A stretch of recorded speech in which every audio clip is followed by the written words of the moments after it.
And Claire, welcome to Claire Harrowing. I love Actus. We love you, Claire. She's been her third company and has used Actus in every company, which is fabulous. Okay, so keep those introductions coming. Some really interesting roles coming through. Aberdeen Football Club, that's a new one, Nicola. I don't think I've met you before. That's very interesting. So let's focus in on what we're going to talk about today. So first of all, why is it so important, onboarding? Why is this something which it should be a hot topic? Why is it so vitally important to a business? I talk about different types of onboarding, some of which, when I think back to when I was in a corporate organisation, I think only 2 of those types actually existed. So maybe I might get you some different ideas as to how you can enhance your onboarding position. Think about how important it is, particularly if you are onboarding hybrid people. So gone are the days where you just put people on a course, isn't it? And just, we always try to make things practical. I will share practical suggestions. I'm sure some of you guys will have some as well. Great, so we've got a real range of people all over, so that's fantastic. And Nina, if you're starting a new job, it'll be interesting to know what the onboarding process is. And that actually was interesting for me. So one of my friends has just started is starting a new role on Monday, and I was talking to her about what level of onboarding it was, and she's had quite a she got the job probably a couple of months ago, so it's been a couple of months while she's been waiting, and she has had contact from the company. So there's this thing called pre-boarding that will explore the concept of. She's had some contact, but she's got a lot of questions. And what's interesting is, I mean, she's still really committed to join, but she's getting a little bit apprehensive. And I thought it was really interesting, putting ourselves, if you are going into another role, feeling, how people feel in onboarding. So actually, when we think about this process, how long it really should be. Oh, Ali, another customer, lovely to meet you. Great. Okay, so first of all, I mean, let's answer this question, even if you're not necessarily recruitment, because I can see that some of you wouldn't necessarily be physically doing the recruitment. Let's just get a sense of how much onboarding is going on in the organizations that you work for. Are you working for an SME where really it's like a handful, but you need to make sure that it works effectively? Or are you bringing on huge numbers of people on a regular basis? Oh, I'm logged in from another device. My polling session is inactive. That can't be right. I had my polls there a minute. Katie, have you got the polls? So we had a couple of technical issues earlier where we had 2 at the same time.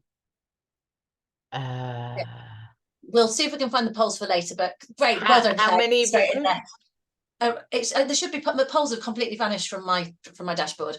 So we'll go old school, as Claire has led the way. So she's actually putting a specific number in. So 4 or 5 so far. So give us an idea using the chat as to what sort of number of people. So I simplified it so you could just select something from the poll. My poll is working now. I'm blaming Katie. So you can use this poll as well, but I can't see it. Oh, Paula, that is huge. So are you in a large public sector organisation, or are you having a big recruitment drive? I'm saying public sector, I'm guessing in a large company where that's regular. So is that regular for you, Paula? Or is it something that's sort of just you're having a real push on at the moment?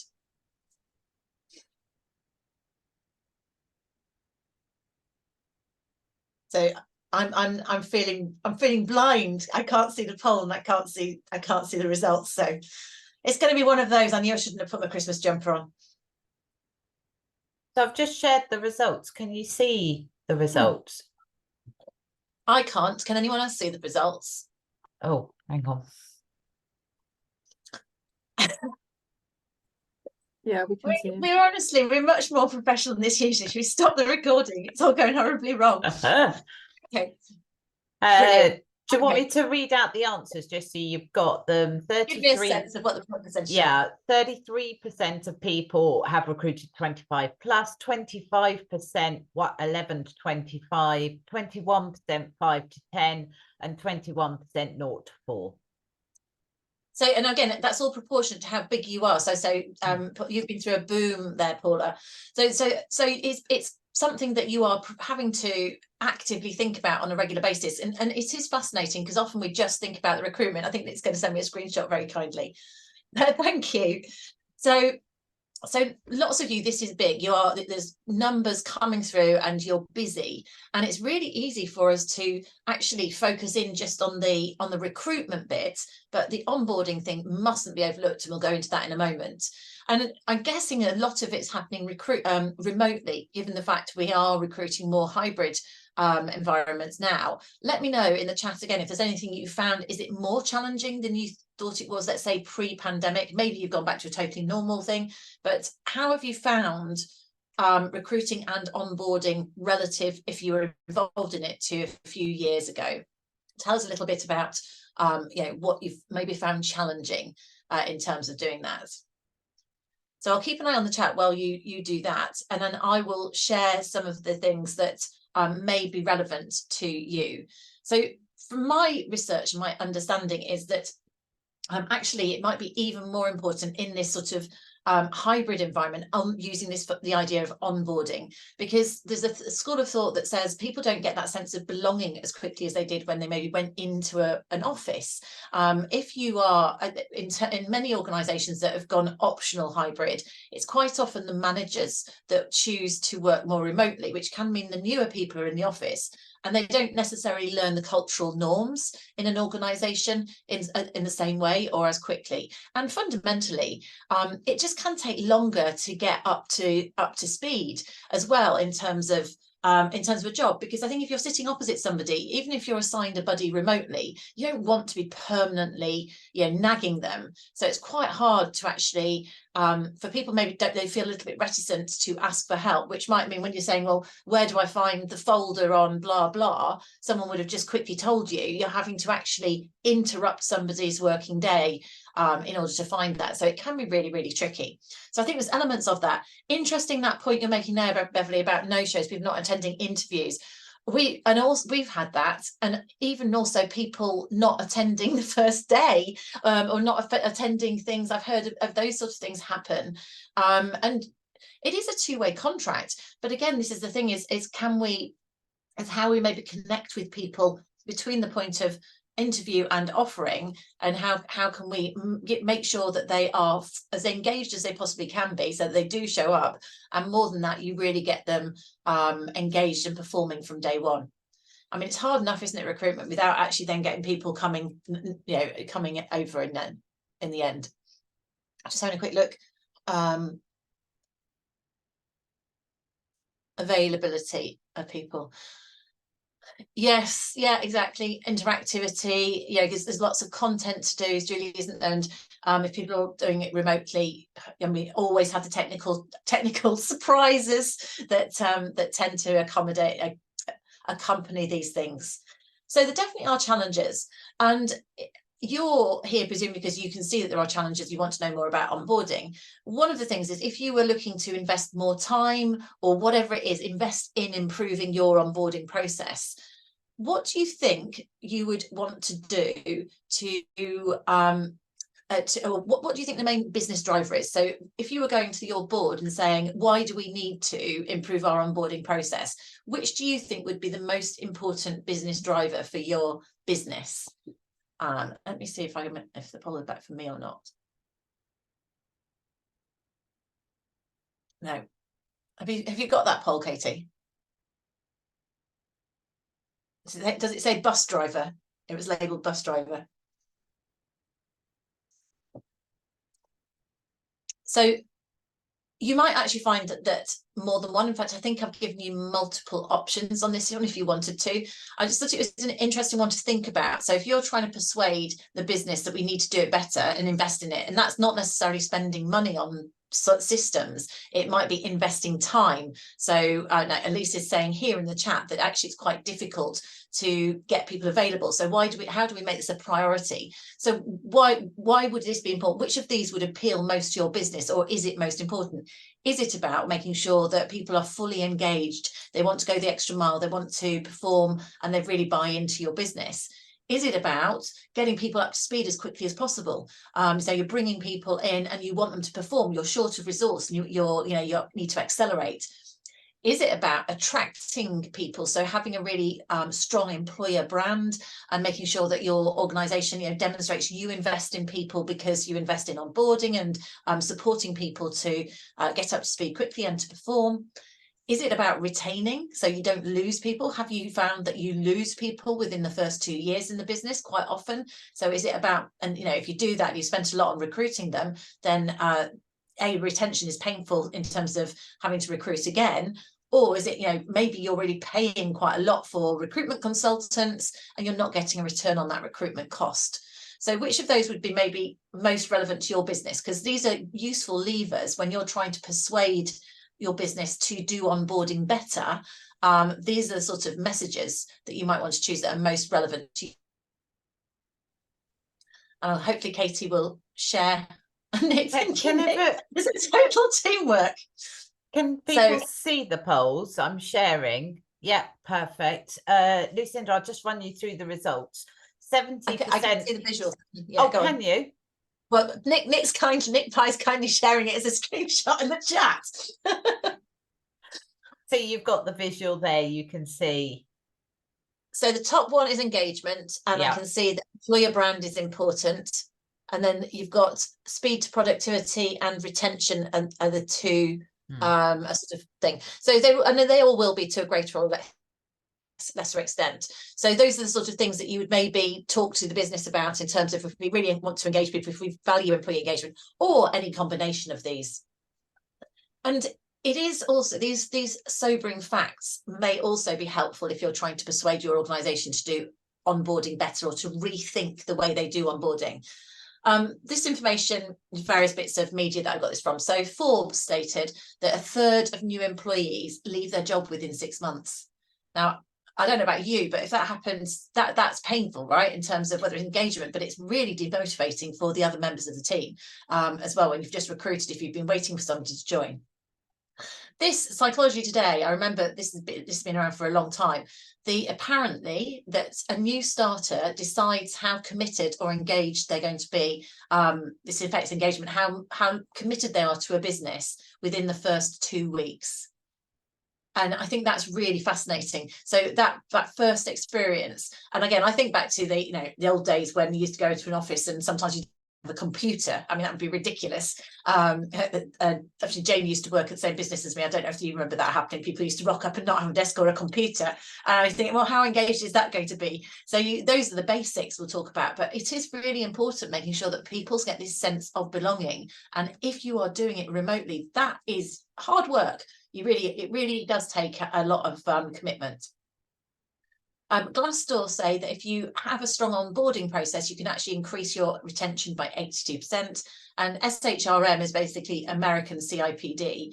And they just say that onboarding is the key to retaining talent. So a lot of that's common sense, but just some useful quotes maybe that you've got there coming through. So if you've had the experience as to why people might have left an organization, I've got some reasons that people might have stated. So when they've left, so there's some survey done about why people leave an organization. So I've put these here to make it easy for you to label them. So if you were to think that, let's say you're in an organization, you've lost 1/3 of your people within 6 months, which would be demoralizing, I'm sure, if you were involved in recruiting, what do you think was cited as the top reason that had it been done better, or that people would have been more likely to stay? So you, rather than it being a poll on this one, you just can pick 1 or 2 of the numbers that are on here and see which ones you think it might be.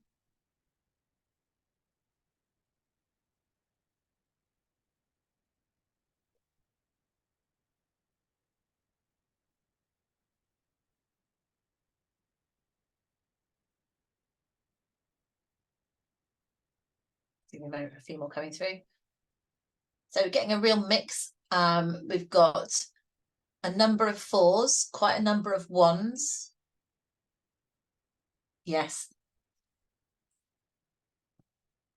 Good. Okay. So I'll share the information with you now. You've had a chance to look at it here.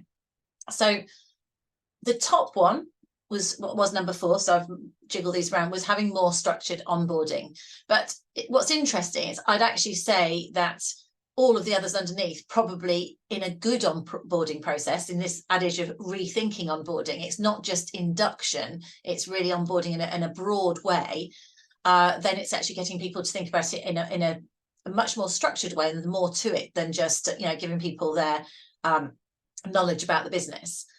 Clear guidance about responsibilities. I think someone said in the chat, I think Claire said, it's really important. It is really important because people want to contribute.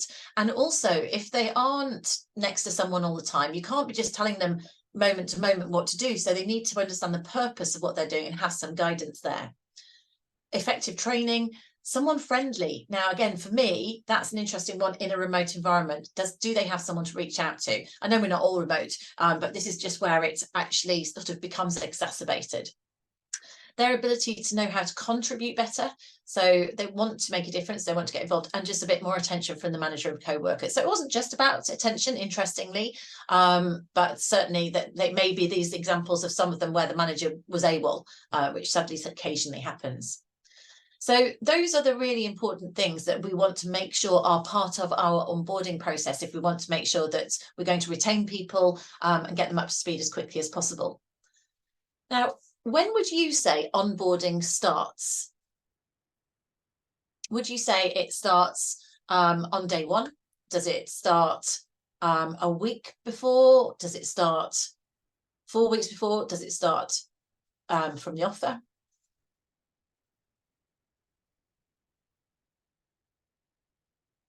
Okay, so you're all in agreement that onboarding should start as soon as they've accepted the offer, is what you're saying. So, and actually what Ruth's even going further in terms of first contact, I suppose when you're talking about employer brand, their whole interview experience is really, really key. So absolutely. So we've got an experienced crowd here, and certainly thinking about it earlier is a good idea.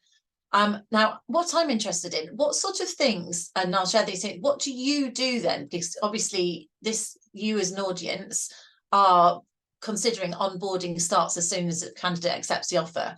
What sort of things do you do in that pre-day one period? Be interested to know if you've just put a little bit in the chat as to what you would do. And we'll see whether it falls into the categories that I've got here and what comes first.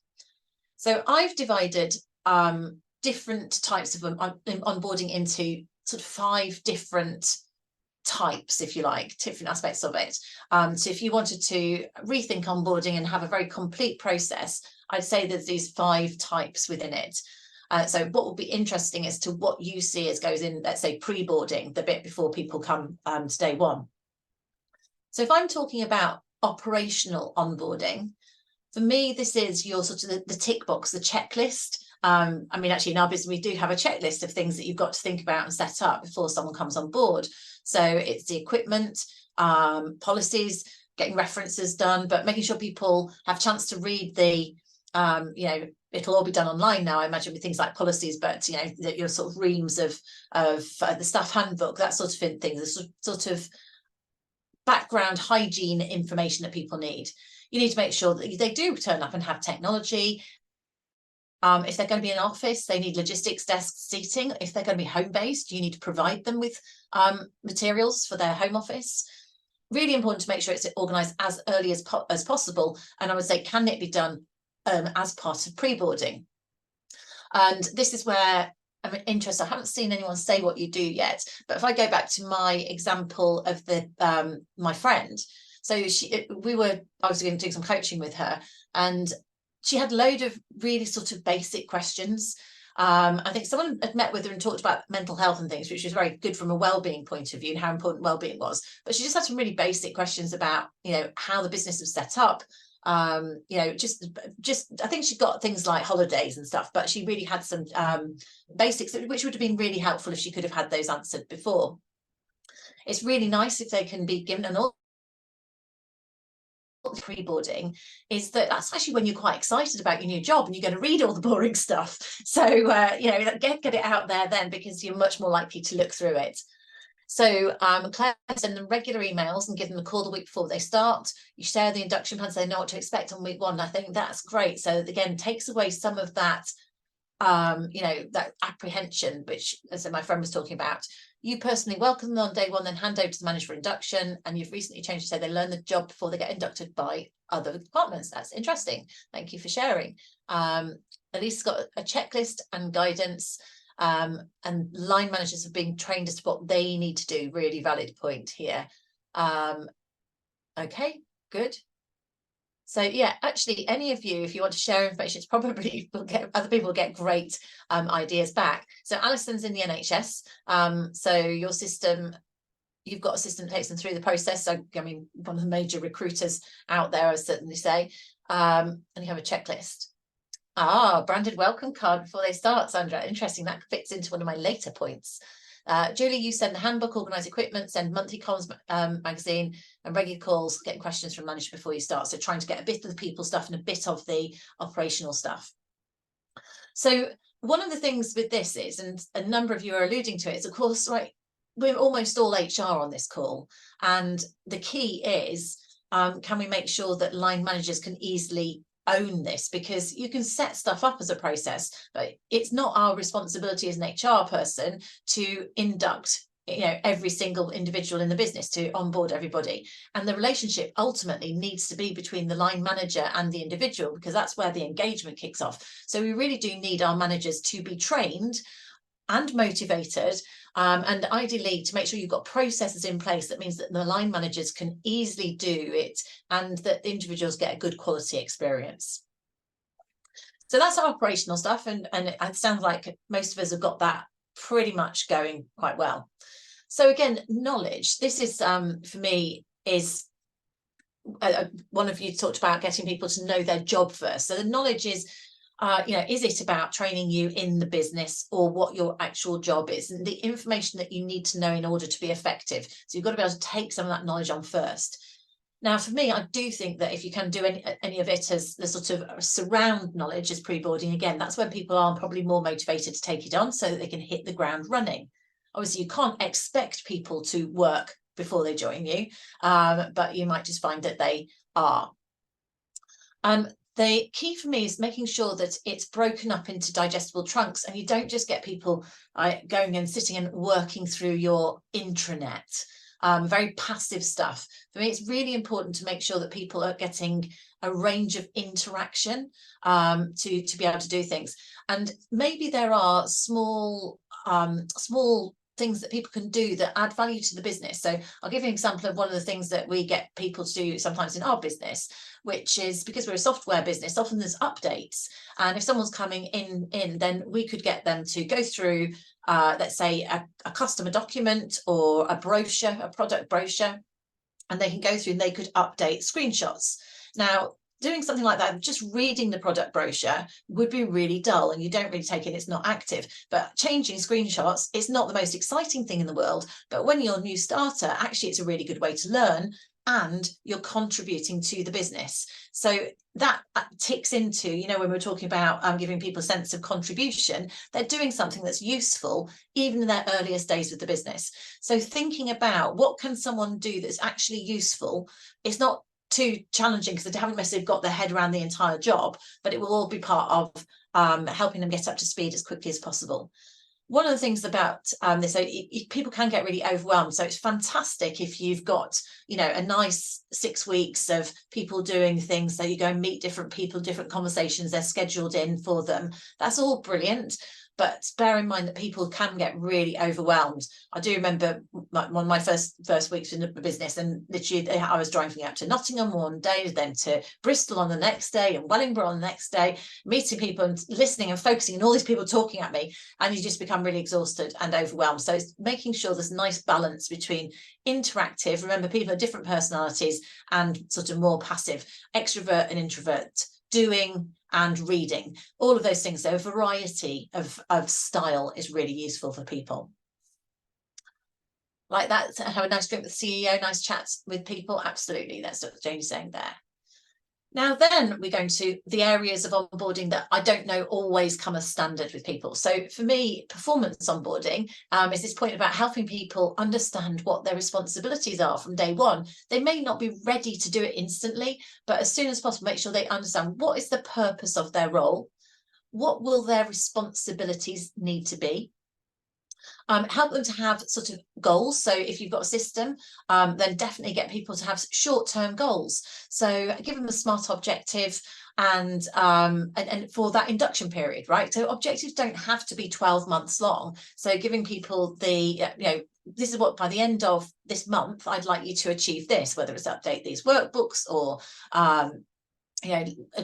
listened in on this customer call, supported something, having small little milestones that can help people get up to speed and feel a sense of achievement. So this is where thinking about people leaving, in their first 3 to 6 months, were they getting a sense of achievement? Could they feel how they were truly interacting there? And again, making sure that the managers own this. Now, that's great if your managers are already really good at setting up. Some managers are great at, you've got great processes, and we've got customers on here. So if they are setting objectives regularly and you're doing your appraisals and you've got an established process, brilliant. Do they think about doing short-term objectives when they started? So getting them just to think in that slightly more within that onboarding stage. And if it's really logical, then it will be quite easy, presuming you do probation periods and probation reviews, lots of you. It's almost just think about, what would you have achieved to be ready to pass your probation review, and give them that sense of achievement and progress along the way. Sometimes people don't get objectives until after that point. When you think about it, that doesn't really make sense. So for me, I would be recommending making sure there is that focus on performance from day one, not to make people feel pressured, but really actually just to help people have that sense of purpose and sense of achievement. This fourth one, social onboarding. I've seen a couple of you said something similar, so I think the heart went for they send us sort of your branded card. Really pleased that you're going to come along. So whatever's appropriate with your organisation. And this is something I'm shout out. Some of you might have come across the company Hireful. I sometimes do webinars for them. They've got an ATS, so you can use them for recruitment. They're a really nice bunch. And Adrian, who runs it there, told me one of the things that they do when someone starts, and they're mainly office-based. So if it's a remote starter, you can do a variation on it. And they'd find a little bit of information out about them ahead of time. And they were saying, what's their favourite football team? What's their favourite colour for a favourite sweet or whatever it is? And then when they came into the office on day one, they'd have, the purple balloon and, a mug, Everton mug, whatever it was, and some branded equipment. So something which actually introduces them and shows that you thought about them as a person. Equally, then there might be a reference in terms of the social onboarding, making that person part of the team.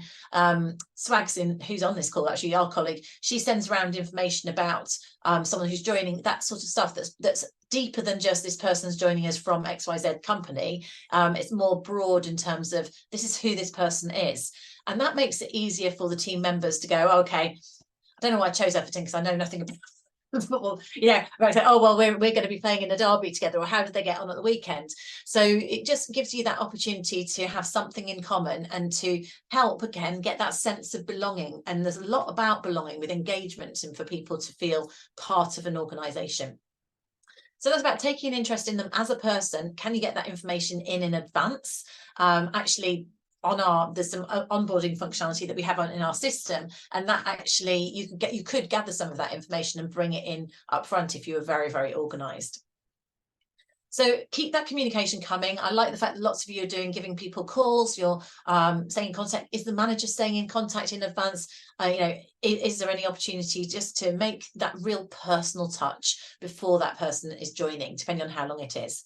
Then when they do start, make sure they've got a buddy or someone, and maybe more than one, depending on the role that they're in or how the size of your business. So there could be sort of like a social buddy is important for keeping them looked after, but there could be someone who is an expert in the job.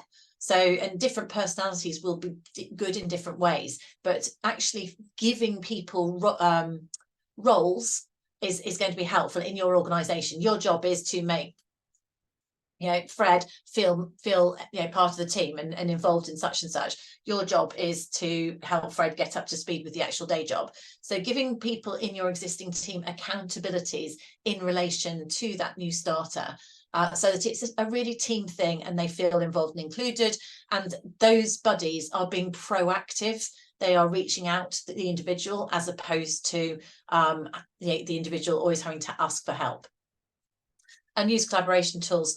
Obviously, that's kind of become a no-brainer, hasn't it? But whatever your internal tools are, Teams is very popular now, isn't it? We use Skype, but make sure there's other tools that people can use to be talking and working together, particularly if they're remote. So that's 1, 2, 3, 4.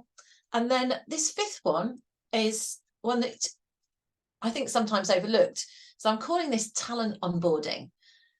If you think about it, at interview, you know that this person is brilliant at project management and they've got experience in, in the not-for-profit industry, and that's going to be so useful for us when they come in. And then they get the job, and then they start, and it's all about this culture and this organisation. And quite often we forget to say, "Oh, what did you learn there? What inside knowledge can you bring us from XYZ organisation?" And so it's really about making sure that we understand people's unique skills and experience and bring them into the organisation. And that's so that they feel valued and heard and listened to and are able to contribute. But equally, it's about making sure that you are getting the best out of them. And after all, you recruited them for their skills. Why do they suddenly join and we kind of forget all about them? If it might be a slightly different job that they're doing, you've moved into a customer service role, but oh, hang on, didn't you do project management in the past? Could you help us improve our processes? So it's really thinking about that. Make sure we know their unique skills and experience, make sure the line manager does, and think about how we can put them to good use. If you're able to, you could even suck them into your systems in terms of your talent system. So you could identify, actually, this person is able to speak German and has done Prince 2 project management training. If you've got that logged somewhere, if you have talent systems in the talent profile, then that information is really easy to get hold of, and you're more likely for them to use those transferable skills within your organisation. So it's just making it more visible. You might kind of unconsciously do it, but by having it here as a sort of a 5th specific element, I think it helps us think, actually, that's a really good point. What hidden talents have people got that we're not taking advantage of? So even if it's not relevant for that exact job, what could they do, or how could they share that with the business? So those are 5 key points. And then this is another point just to flag, is you can be in an organisation and need onboarding. So if you're in a big business and you change roles to a different team, it can feel culturally really different. So they call that cross-boarding or new role onboarding. So do we need to think more broadly about that kind of approach? If someone's gone into a different department, or let's say they've stepped up into a line manager role, that also needs the sort of induction, and there's a level of onboarding that people need to be fully effective in those roles as quickly as possible. So there's lots and lots of ways that we need to think about onboarding within an organisation. So if I went back to my 5 types here, just to see if you can remember them, I'll remind you. So remember, the operational one was sort of the, all the kind of nuts and bolts, the tick box type stuff. Knowledge is how to do your job. Performance is making sure that people have got objectives that are appropriate for that period of time. And to actually mean that they can actually perform as early as possible. Talent is knowing what their skills are. These are in a different order to which I went, aren't they? So talent is bringing in their skills, and then social is making sure they feel part of a team as quickly as possible, knowing them as a person. So it's subtly different from that point of view, whereas the talents is about making the most of those talents. I've done a poll because I thought it might be useful. We'll see whether it's going to appear. Interestingly, I can now see the results of the other one. I have no idea if that means I'll see the results of this one. Katie's got her concentration face on, so we'll see whether or not the poll's going to appear or not. And if not, you just put it in the chat. So I just thought, in terms of closing down, I've just got one more slide to go. If you were to think, what am I going to take out of this webinar that I've just listened in on? Which type would you like to do better in your organisation? Which do you think you want to do? So Lisa's saying re-onboarding. People have been, that's another one, re-onboarding on long-term leave. Yes, that's a very good point there. Yeah, thinking about people returning from maternity leave or long-term sickness, because actually, I've done episode of HR Uprising podcasts on that, and some of you would have been in that position. It's quite intimidating coming back even to a job you've worked in for years after you've had a long period of time off. the poll working, Katie, or am I? Yep, the poll is working. How's that? I'm just going to give it a few more minutes for the last few to add their answers, and then I'll end the poll and share the results.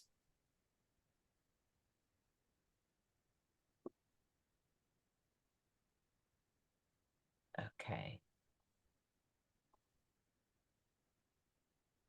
Hopefully everyone can see the results. I know that Alison had to go, and I think it was Alison that was sharing the screenshot with you. So let me just give you the feedback. So with 42% of the votes was talent, then with 21% was performance, then 16% was social, and the last two at 11% of the votes were operational and knowledge. So that's interesting. It's quite a spread. So even those operational knowledge, some of you feel you could do those even better. And that's kind of normal when I've run this topic before, that often we haven't thought about the talent ones or some of the other ones. Sometimes we haven't thought about the talent, social, or performance. So it's an opportunity. So hopefully it's given you some food for thought, some inspiration as to how you can rethink your own onboarding process and make it even more effective. Give yourselves a competitive advantage. The things that I just leave you with to think about is, how does this work remotely, if that is important to you? Some of those things are just more tricky. So really putting that extra thought into making it engaging if you are in a remote environment. Who should own the process? So should it be the line managers usually? If so, do they know? Do they know what good is? And do they need reminding? If you're doing pre-boarding, how could you jazz that up? How could you do even more in the pre-boarding? So not just the dull stuff, make sure there's a bit of social in there, a bit of talent, just mix it up. Some of you are obviously doing a great job already, but it's such a key part, I think, the pre-boarding is. How can you make sure that new starters' skills are more visible in your organisation? Think about ways in which you can share that. If you've got systems that can help it, then that could help you to share it. And what is the need for cross-boarding, new manager onboarding, or reboarding in your organisations? And then finding how skilled your people managers in giving clarity. So in terms of setting those expectations, helping someone understand what good looks like for that first month, 3 months, so that people really feel that they are clear and able to perform from day one. And then you're much more likely to keep them, and they're going to be more engaged, and they're going to be performing right from day one, which is what we're after. After all, it is hard enough to recruit the right people. Then what we then want to do is make sure that they are the right people, they really do fit.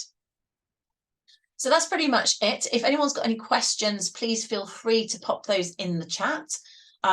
We will send these slides out to you and a link to the recording, although I'm not sure you're going to want to rewatch large chunks of this.